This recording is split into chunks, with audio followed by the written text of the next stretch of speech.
I just did a retreat, a private retreat, and I was talking about womb wellness, womb health, and just physical, emotional, psychological wellness. And I was talking about hysterectomy prevention. Or if you had a hysterectomy, these are certain things you can do so that the scar tissue doesn't keep growing, right? And so that your colon will be imbalanced because of that. Or your bladder will start to drop because of that. So we have to keep our womb supple, our womb center. So I was telling her this, and she said, you know what?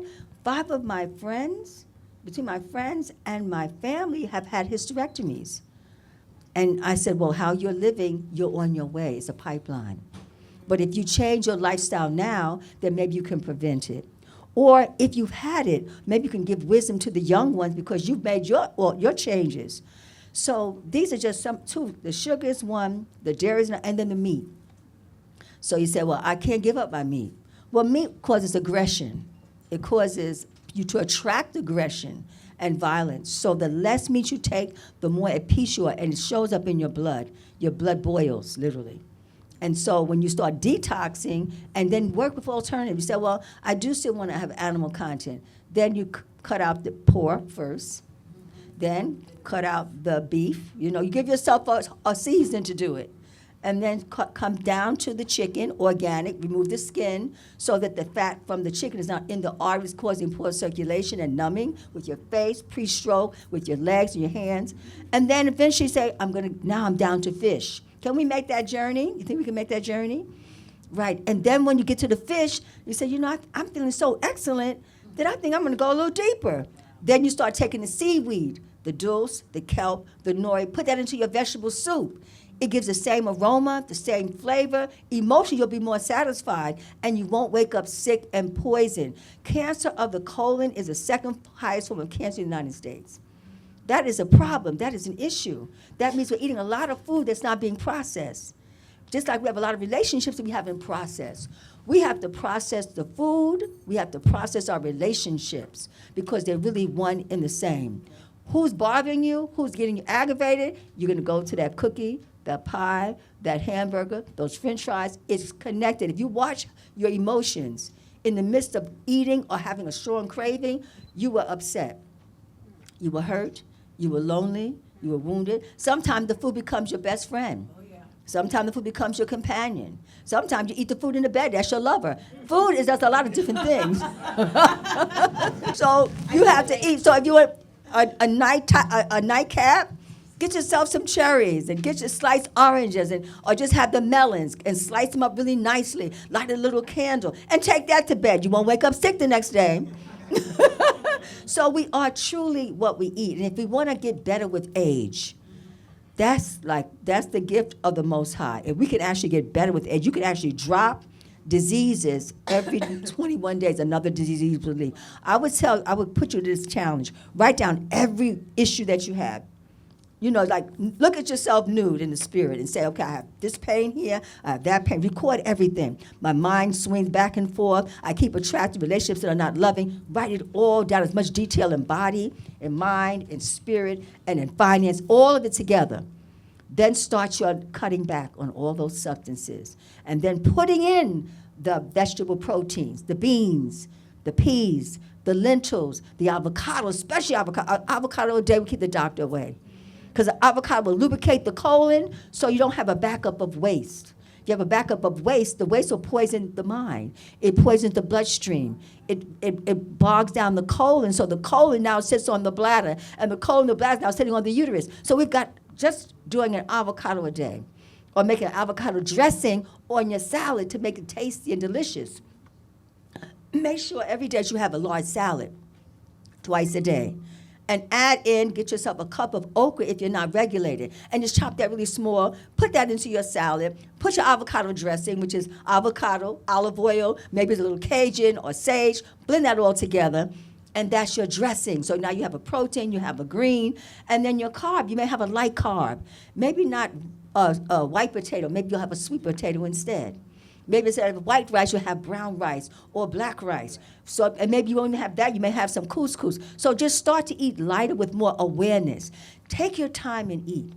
Don't always be rushing. This is a very fast. Everything is quick. You drop it down. Sometimes you might forget you just ate. Did I just eat? Because everything is moving so quick. But if you could actually have a moment, then your food will be digested, your emotions will be balanced, and you'll start to feel better. So every 21 days, and this is a perfect time to do all this changing. The hotter the weather, now it's about to shift now. The hotter the weather, the quicker the healing. Say that again. You want to take advantage. And that means, so activate. Like this morning, I finally activated my little steam cabinet. It's a little box. It only costs $200. And I turned that on. I put some peppermint oil in and rose oil and lavender oil. And I got in that little box and I just sweated out. Before I did that, I took a hot bath and I put some Dead Sea salt in the tub. 1 pound of the salt. I lit a candle. I put some meditation music on my phone. And I just got in and I started stretching and breathing and giving thanks. It's my way of life. That's what I'm saying. And the more you get into it, the more you're going to get into it. And then do it as a community of women. This is a special circle here. I see the beauty of the women. And I want to say thank you for being so beautiful, because that is medicine. Beauty, African beauty, our culture is our medicine. And when we see examples, literally, when we see examples, that would grew me up. Because I got into this since 1969. I had images of you then, obviously. And so those images, it would corrected my thinking about how I feel about myself. Because I remember when I went to Europe, I spent a lot of time there. And as the double buses, I was on the second level, and I'm looking, and the bus would stop 15 times before it gets to the location, and I would see a billboard of a European woman, like this high, and I knew it was messing with my head. So when I was on my way to do the stop, for the bus stop, I would close my eyes. I said, this is violence to my consciousness. Because this is not my beauty. This is someone else's beauty. This is someone else's view of what beauty is. So it would make me sick. So when I wrote the book Sacred Woman, there's a chapter in Sacred Beauty. So I understand, and to be able to keep your beauty all of your life. When I saw you came in, I said, oh, look at you. You're not 25, but your vibration is 35. And I said, oh, you've been able to maintain your beauty. Do you know how much work it does to keep beauty? When you start getting a little sloppy with yourself. Sloppy with your diet, sloppy with the conversation. You don't take care of yourself because of why? All the relationships that we took in that we were wounded from. And then we ate the food that complemented that consciousness. And now as we get older, 40 years of all of that, then you're exhausted. So, to put a new out what? Listen, just give me a house dress. You start breaking down. That's a sign of breaking down. And I say, don't break down. Break through. And use everything to heal you. Use the food as medicine. Use water therapy to heal yourself. Use the steam and the sauna. For years, I just heard, someone mentioned to me Ralph Carter. And I just thought, thank you. You mentioned Ralph Carter. And I said, oh my gosh, me and my daughter was talking, I have to connect with him. Because back in the day, we used to do a sweat. Every month, a soul sweat. So I said, I got to connect with him some kind of way. I put that into the universe about 4 days ago, me and my daughter. You come in here, you say, you know Ralph Carter? He lives so-and-so. I said, I know he lives in that area. I need to connect with him because I want to start the sweating again. Because sweating helps it cleanses out your pores. When that waste comes out of your pores, you get your vitality back. In the state of New Jersey, you can get a mammogram and not always an ultrasound. Everybody in here who has an ancestry of African blood, which is mostly everybody in here, Asian blood as well, you have dense breasts. You've probably heard that from your doctor. My breasts feel lumpy and bumpy. A mammogram will not diagnose cancer, particularly if you're under the age of 50. They see calcifications, which are those streaks. You probably heard that. You got a calc. But if you're not in that age group, then you've missed it. An ultrasound will pick up cysts and bumps and lumps and fibroadenomas and all those types of things. But if you pair it together, now you have a mega house short of an MRI to say something is wrong. We got to biopsy. We need to bring you back. So in a lot of states, Pennsylvania as well, they'll say if it's diagnostic, meaning I felt something, my doctor feels something, now it's diagnostic, we'll pay for your ultrasound. But if you're going for your routine screening, no. Which means that you could have something looming and have no idea until either A, you feel sick, or B, you feel something. MRIs are great, And if you have a positive ultrasound or mammogram, that's another step for them to go, let's just take a look at this. Sometimes they pair it with a biopsy, and they take cells to see what is this. Nothing beats a biopsy. So if your doctor's asking for it, don't be chicken, and I'll tell you my story. Take it, because that's the definitive way to know, are these cells normal or not? Next slide. I'm going to skip through some of this. This is staging system. It's called the TNM system, and that's when your doctor looks at tumor, they look at size, and they look at cells. Next slide. So T for tumor, N for lymph nodes, which I'm sure you've heard much about, M for metastasis, meaning that it's spread to other parts of your body, and the tumor grade to let you know how much the cancer cells look like, and your estrogen and progesterone. So you think of a golf ball and think of the T. If you stick the T in the golf ball, that's considered your receptors. And so when things are positive, it's easy to treat. It's like going through the easy pass. When things are negative, what do you treat it with? Next slide. Her status is like another little stick on the golf ball, and that lets us know how much there's a cancer of this protein is being produced in the body, which a lot of women, you'll hear they have her, the commercials, I'm her negative, I'm her positive. That's a big marker. And oncotype status. It lets us, know if you're negative, is there anything that's affecting the lymph nodes? Next slide. So you can see stage 1, 0, as we talked about, it hasn't broken out, it's sitting in there. Stage 1, stage 2, stage 3, and stage 4. Stage 1, this next slide, is that you have abnormal cells that are broken through, and then they divide it into A and B based on the size of your tumor and if it's affected your lymph nodes. Next slide. Stage 2, same thing. It's based on size. So, you can have 2 centimeters or smaller, or stage B, which is 2 to 5 centimeters. Next slide. Stage 3 is if it starts going into your lymph nodes, and it can be broken up into A, B, and C.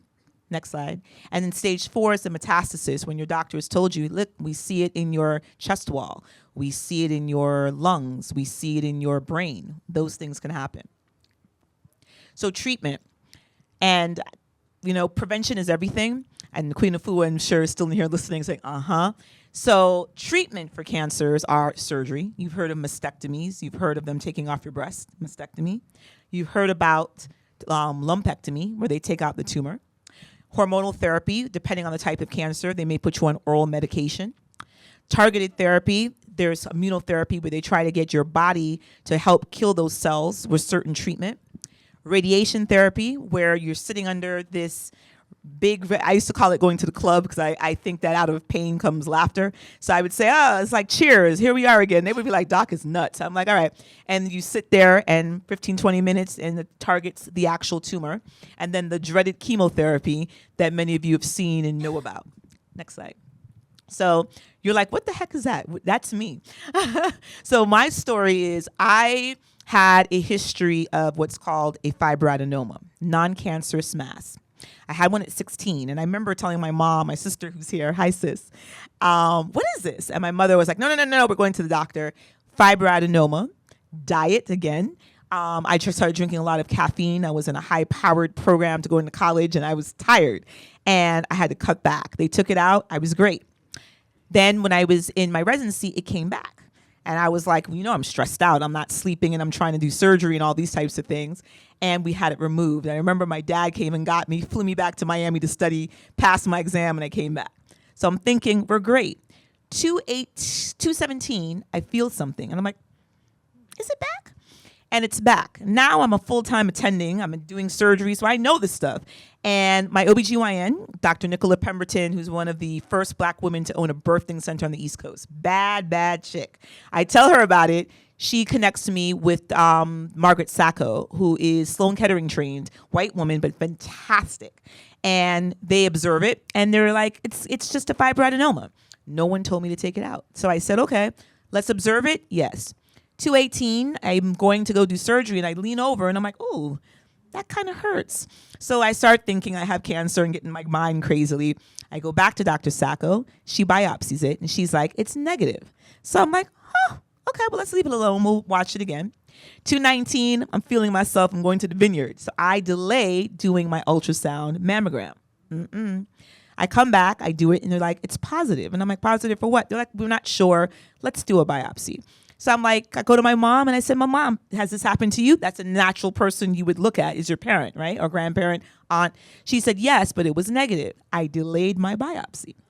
I said, I'm doing so much surgery and I was so busy not taking care of myself first that I did it the day after Thanksgiving because I said, I'll recover and go straight back to work because I have patients Monday.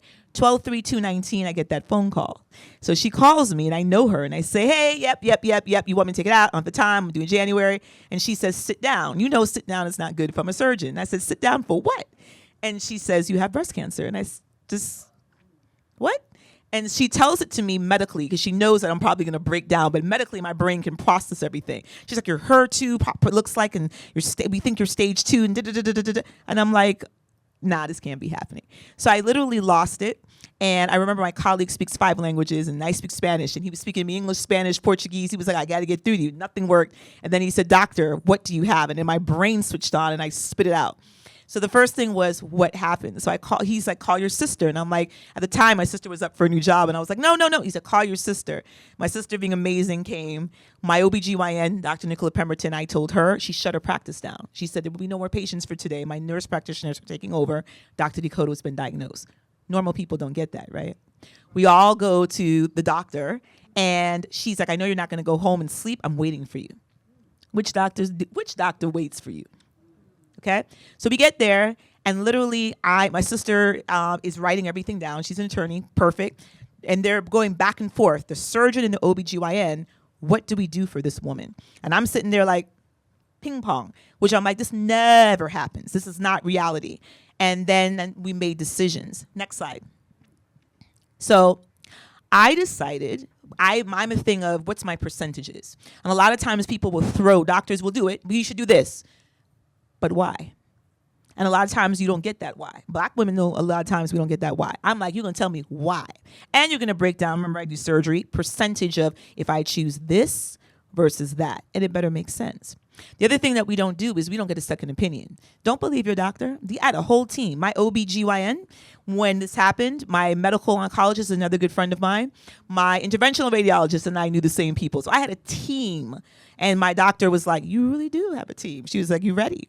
And so I was blessed to be able to go, because of my sister, setting up a connection to go to Sloan Kettering. And I always make this, I don't know if my sister's heard this joke, but we went in and my sister looks very young and we were dressed plain clothes. I wanted to see how this doctor was going to treat us.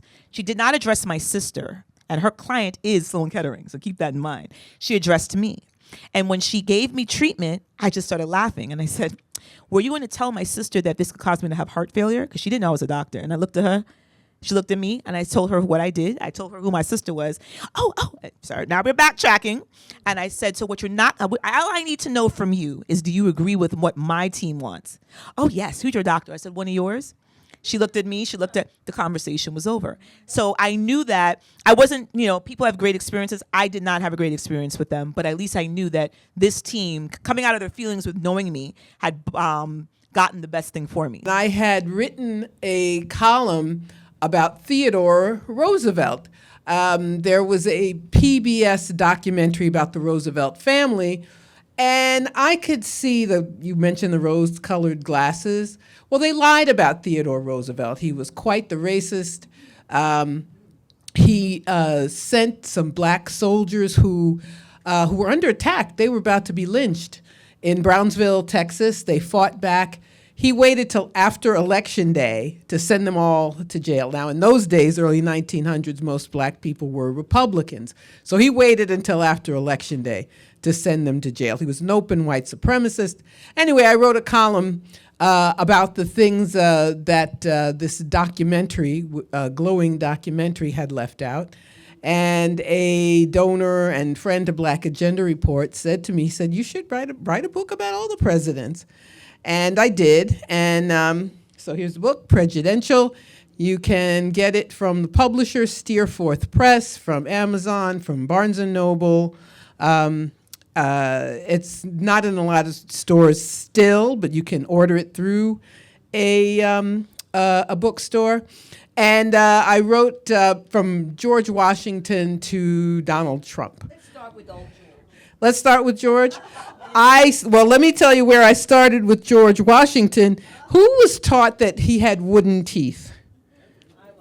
He had false teeth, and they were made of wood, except, yes, some of his dentures were made of ivory and metal, but some of them came from the human beings he owned.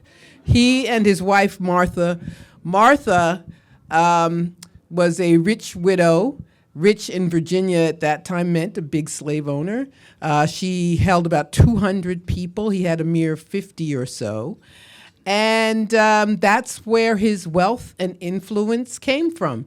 Most of the early presidents, the so-called founding fathers, were slaveholders. That's how they got to be prominent people. Washington, I'll give you one example of, well, let me go back a little. From people. They yanked them out of people's mouths and implanted them in his. And, tooth extraction now is pretty brutal, even with anesthesia, so I can't imagine. But the first capital of the United States was here in New York City. Then it moved to Philadelphia. Then they created a new city, Washington, D.C.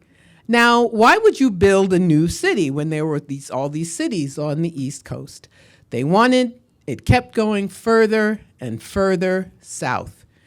When he was president in Philadelphia, there was a law that said an enslaved person, if they were in the state of Pennsylvania for at least 6 months, they could appeal for their freedom. This was a problem for George Washington, so he simply rotated people. He made sure none of them were there for 6 months, which was against the law in Pennsylvania. That meant they needed a city, a seat of government firmly in the South. Now, there was slavery in the North also, but it was more important in the South. It was a bigger part of the economy. So they created a new city between Maryland and Virginia. That's why they built a new city, to make sure it was safely within those regions where politically slavery would always be protected. So I'm going to skip way ahead to 1964 because we're now experiencing the Democratic National Convention. Well, at this time, 60 years ago, the Democrats were having their convention in Atlantic City, New Jersey. We've all heard of Fannie Lou Hamer, right? Yes. Okay. Yes, Sister Fannie Lou Hamer from Mississippi. She and many other people struggled to get the right to vote. They were under literal physical attack, murder, burnings, etc. And they put together a group of delegates, the Mississippi Freedom Democratic Party, and went to Atlantic City, and they said, this is the open delegation. This is not the segregated delegation. We're the ones who should be seated. President Lyndon Johnson, and I tell you this story because Johnson's thought of as being one of those good for black people presidents. But whatever he did, it's because he was pushed. There was a lot of pressure placed on Fannie Lou Hamer and her comrades to just accept that they weren't going to be seated. Even people like Bayard Rustin, Dr. King, and Whitney Young said, well, you should accept this compromise. They said they could seat 2 of them and they would only be not real delegates. They said no. Lyndon Johnson had them under surveillance. He was bugging their phones. When she spoke at the convention and told the story of how she was brutally beaten, Johnson said he had this special announcement and the networks turned away from her. But her testimony appeared on the evening news, and the whole country and the whole world knew. Now, I tell you this story because in an election year, we tend to wonder who's going to be good for black people, who's going to be okay. Well, it's not Donald Trump and Project 2025, all of which you should know about. So that means it has to be the Democrats, and it's Kamala Harris, and so this is going to be great. Not if she doesn't hear from anybody. not if there are no demands made, not if there's no organization, not if there's no mobilization. What is their incentive to do what people want if you just go along? If you just say, well, I'm going to vote and that's it, that's all I need to do. So that's something I wanted to remind people of. You know, when we talk about that era, the civil rights era, it's like this high watermark of black politics, but it was because people made demands. People knew Lyndon Johnson didn't want to be bothered with the Voting Rights Act. They knew he didn't want the Civil Rights Act. They made the demands anyway. And that is my message for all the ups and downs. It seems mostly downs, actually, politically for black people, whenever it can be said that we had some success, whenever it can be said that there was some improvement in our lot, it's because people organized, and it's because they made demands. Otherwise, you get the bums rush,